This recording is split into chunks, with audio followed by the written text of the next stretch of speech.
So today we look at problem number 6 in the code top interview 150. This is a string ZigZag converging problem.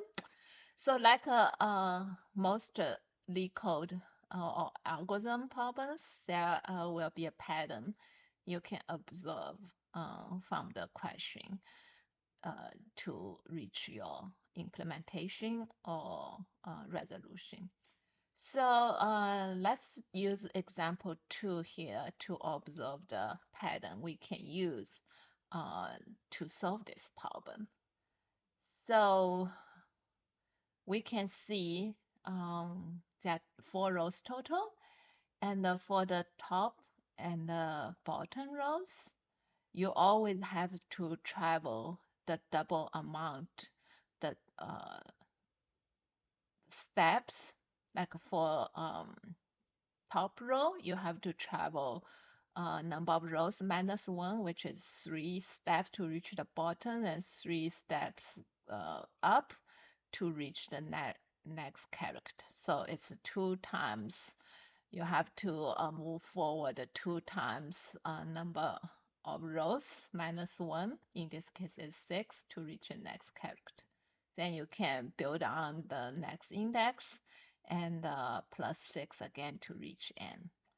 So for the bottom row, that's the same. First, you travel up uh, 3 steps to reach and double again, going down again to reach the next character. So from index of 3, you travel forward 6 steps to reach character I.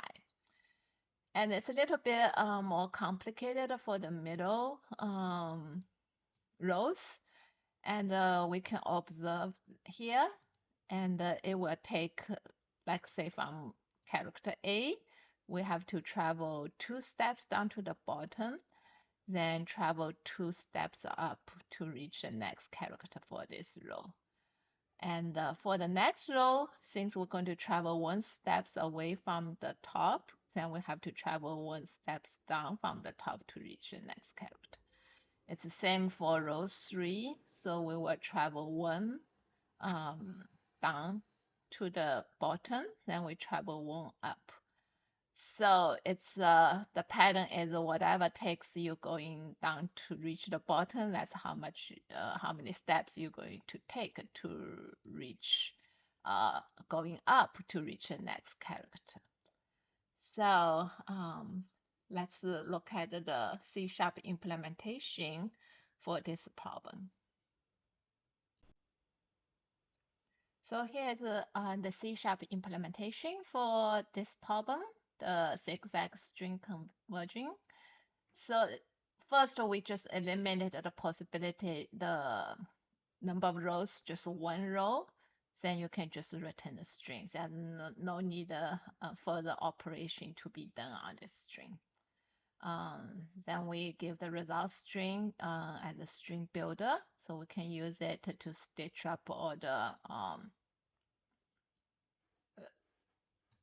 strings we build through the iteration of the rows. So we have iteration based on how many number of rows we have. And for each number of rows, we create a string builder to store all the characters we found in this string. So the factor is what we talk about. It's the how many steps you have to reach the bottom or going to the top. So, and of course, for the top row and the bottom row, the factor is always a number of rows minus 1. Then we give a Boolean to determine whether the action is going down from top to bottom or vice versa, it's from top to bottom. So we just use one Boolean here to determine the direction we are going. Then we will start with the index.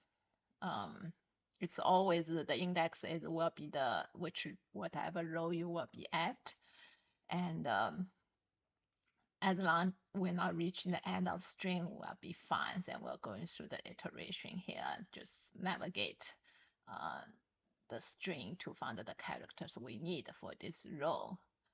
So as long as this is the middle row, so we will have to manipulate the factor.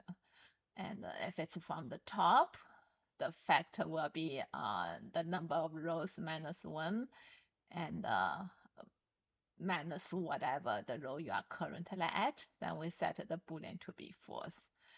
Then if we're going top, so what the factor will be just the rows we are currently at. So we found all the characters, and we will append this string into our final answer, and finally we can just return the result.